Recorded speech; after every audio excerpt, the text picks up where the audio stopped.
Iraq was supposed to be easy.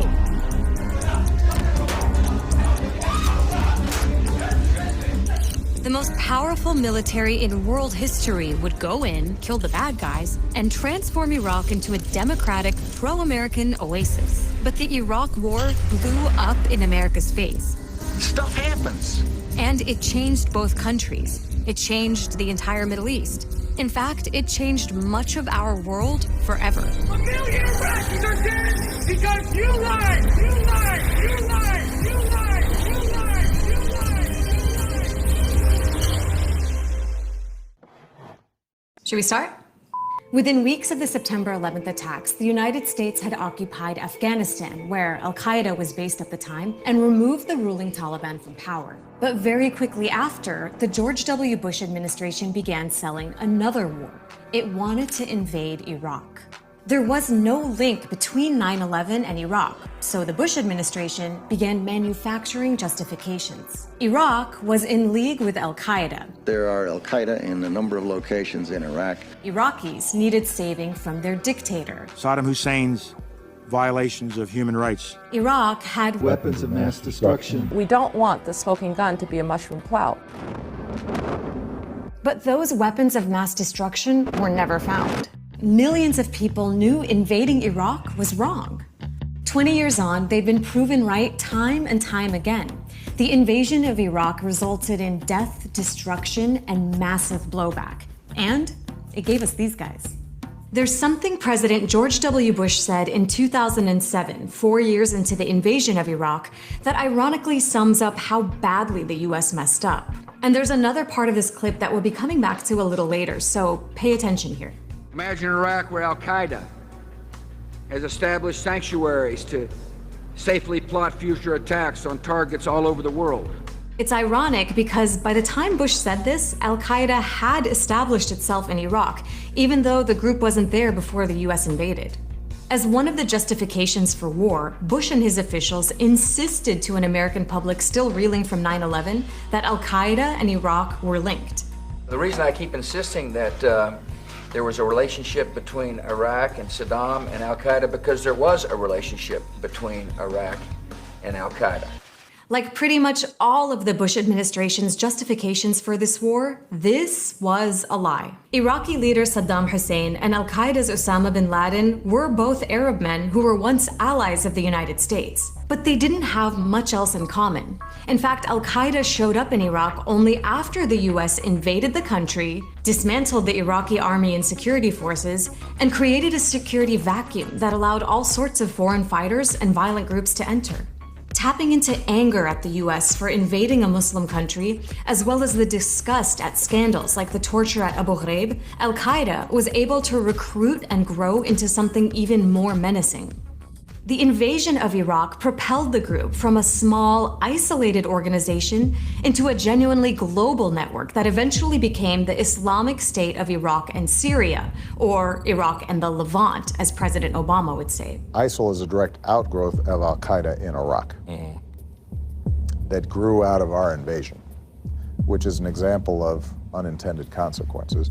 Those unintended consequences included al-Qaeda sparking a sectarian civil war in Iraq by bombing some of the holiest sites in Shia Islam.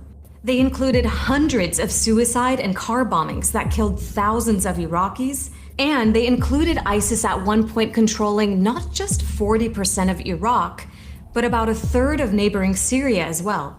During the mid-2010s, the group was constantly in the headlines as it killed thousands and thousands of people, not just in Iraq and Syria, but also in Yemen, Saudi Arabia, Kuwait, Bangladesh, Egypt, Libya, Tunisia, France, Turkey, Belgium, Indonesia, Russia, Afghanistan, Pakistan, Jordan, Germany, Somalia, the UK, Iran, the Philippines, Spain, Algeria, the United States, Nigeria, Sri Lanka. ISIS is no longer as powerful as it was, but it took years of a major US-led military operation that cost thousands more civilian lives, all to solve a problem created by the US occupying Iraq in the first place. Okay, remember that George W. Bush quote from a few minutes ago?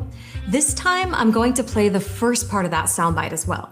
For all those who ask whether the fight in Iraq is worth it, imagine an Iraq where militia groups backed by Iran control large parts of the country. This is going to be a bit of a running theme here because, again, the US ended up causing the exact things it said it was invading Iraq to prevent. One of its goals in invading Iraq was to make the entire region friendlier to American interests. Instead, the war helped strengthen its biggest adversary there.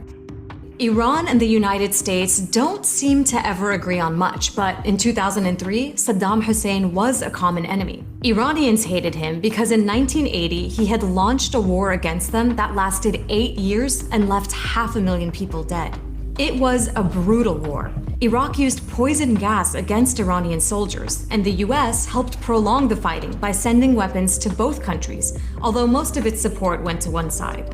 So even as Iran was probably glad to see the end of Saddam, the US was strongly hinting that Iran could be next. Here's George W. Bush talking about Iran, Iraq, and North Korea a few months before invading Iraq. States like these and their terrorist allies constitute an axis of evil, arming to threaten the peace of the world. And all nations should know America will do what is necessary to ensure our nation's security. But something else happened. Iran, not the US, ended up benefiting the most from the invasion of Iraq. In less than 2 years, the US had ended the rule of Iran's enemies on both its eastern and western borders. Iran and the Taliban had bad blood between them too. Before the US invasion, Iraq was a buffer against Iran's presence in the Arab world. But after the invasion, Iraq became a foothold for Iranian influence to spread in neighboring countries. For example, Iran was able to build supply lines across Iraq to Syria, where Iranian-backed groups fought alongside Syrian dictator Bashar al-Assad in that country's war. During the 1980s and 90s, Iran had cultivated and protected Iraqis who opposed Saddam's rule. And it was these Iranian-backed parties that dominated Iraqi politics after Saddam was gone. Today, posters of Iranian leaders hang all over Iraqi cities. Iranian commerce dominates the Iraqi market. And Iraq's security forces include powerful militias that are trained, supported, and sometimes even led by Iranians. It was these militias that helped defeat ISIS in Iraq. They fought on the ground with support from the US Air Force in the sky. Still, the US and Iran are adversaries. But the possibility of the US invading Iran the way it did Iraq, that's basically gone from next on the list to effectively zero.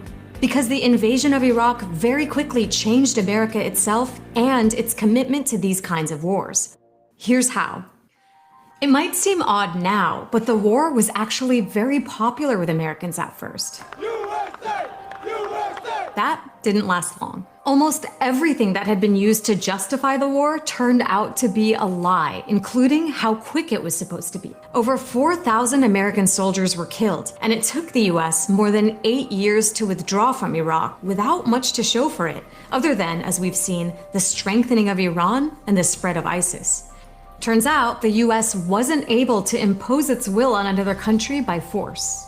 Bush, who at one point had a 90% approval rating, ended his presidency with just 22% of Americans approving of him.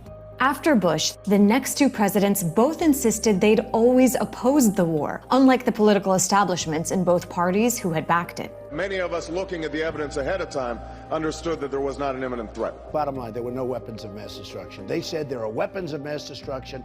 I was against the war when it started. But the US war machine didn't stop after Iraq. It adapted. Today, you won't hear many American politicians talk about Bush-style goals like nation building or regime change. Instead, US military power is deployed in small doses all over the world for assassinations or other special forces missions. Drones, missiles, airstrikes, all these let the US hit targets from thousands of miles away without American troops being in harm's way. That's made the drone program much more popular than the Iraq War. But drone warfare isn't clean. These strikes have killed thousands of civilians, with drone pilots often unable to tell exactly who they're targeting. And since the drone program is directly under the president's control, it's given American presidents the power to execute people all over the world, including, in several cases, American citizens. The Iraq War was always going to be a disaster on so many levels. it was also an illegal war. It's not in conformity with the UN Charter from our point of view, and from the Charter point of view, it was illegal. But the US insisted it was above such rules and that it had a right to preemptively attack whoever it wanted. Most of the world refused to go along. When we went in, there were 3 countries, Great Britain, Australia, and the United States. That's not a grand coalition. We can do better. 30 seconds. Well, actually, you forgot Poland. The problem with acting like you're above the law is that it gives others an excuse to break the rules as well. Listen to Bernie Sanders, at the time one of the only people in Congress opposing the war, warning of those consequences. If President Bush believes that the U.S. can go to war at any time against any nation, what moral or legal obligation could our government raise if another country chose to do the same thing? In the years since, we've seen that playing out all over the world. Governments breaking international law and committing war crimes with impunity, whether they're cracking down on dissent, stealing territory, or invading other countries.